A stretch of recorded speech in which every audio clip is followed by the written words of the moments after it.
Hello বন্ধুরা, আপনারা দেখতে পাচ্ছ সেলাইটি কেমন হয়েছে।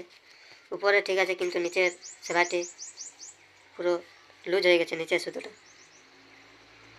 যদি এরকম আপনাদের হয়ে থাকে তাহলে আপনারা প্রথমে ববিনটি খুলবেন। ববিনটি খুলে দেখবেন ঠিকঠাক আছে কিনা, সুতো বাইরে আছে না ভিতরে আছে। এটা সুতো অবশ্য ভিতরে আছে, কিন্তু কী করে এরকম হচ্ছে, তার জন্য তোমাকে প্রথমে ববিনটি খুলে বার করতে হবে এবং এই ছোট নাটটি একটু টাইট দিতে হবে।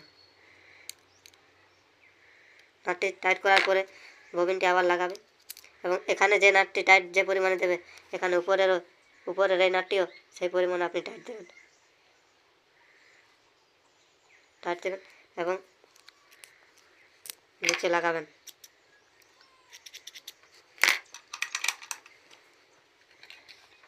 এবার আপনারা সেলাইটি দেখুন একবার ঠিকঠাক হচ্ছে কিনা।